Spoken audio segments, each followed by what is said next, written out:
Nakalerto na rin ang mga lokal na pamahalaan sa Metro Manila sa posibleng pagbaha dahil sa bagyong Inday at Habagat. Live mula sa Tondo, Maynila, nangungun sa balita si Ian Suyo. Ian, malaking tulong sana mga pumping stations kung gumagana. Anong sitwasyon nila ngayon?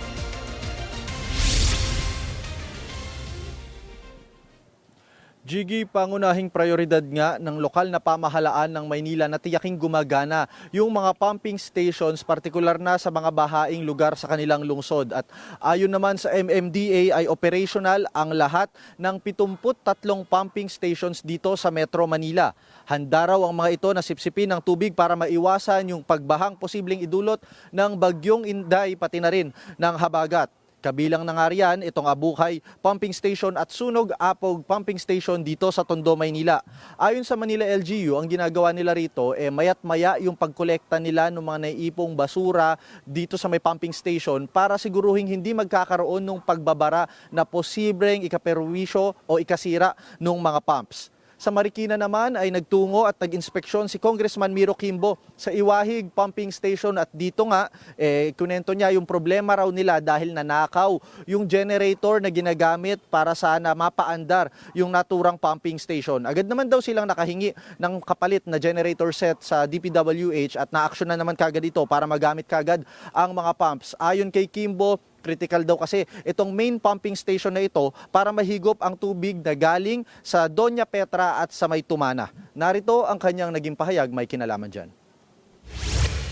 So ito ang main pumping station. So wala ho, ninakaw lahat ng gamit dito. So talagang nagkuhan tayo na mapalitan. Bilang paghahanda po ng itong parating po na bagyo, dali-dali po. May kinabit po silang panibagong generator.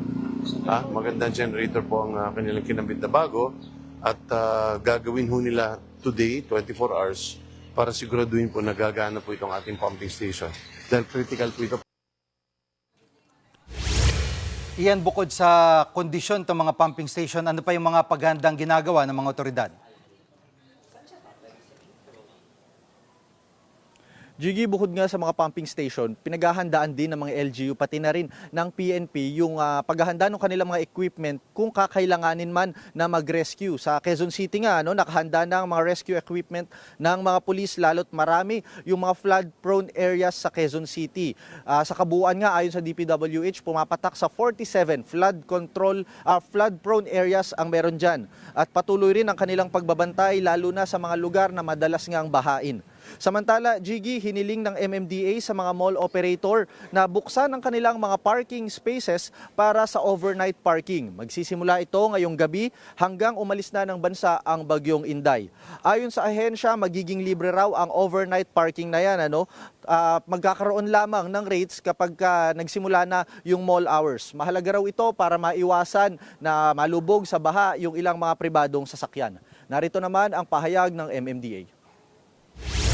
Lakas yung pag-ulan, lumalalim ang tubig sa inyo, maaaring abutin yung inyong mga sasakyan.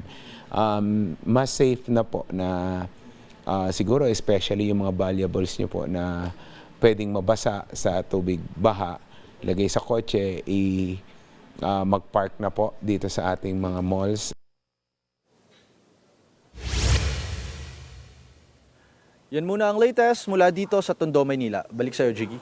Yan ang ulat ni Ian Suyo live mula sa Tondo, Maynila. Mga kapatid, Jig Manikad po. Pagdating sa mahalagang balita sa loob at labas ng bansa, dapat una sa lahat, mag-follow at mag-subscribe na sa social media pages ng News 5.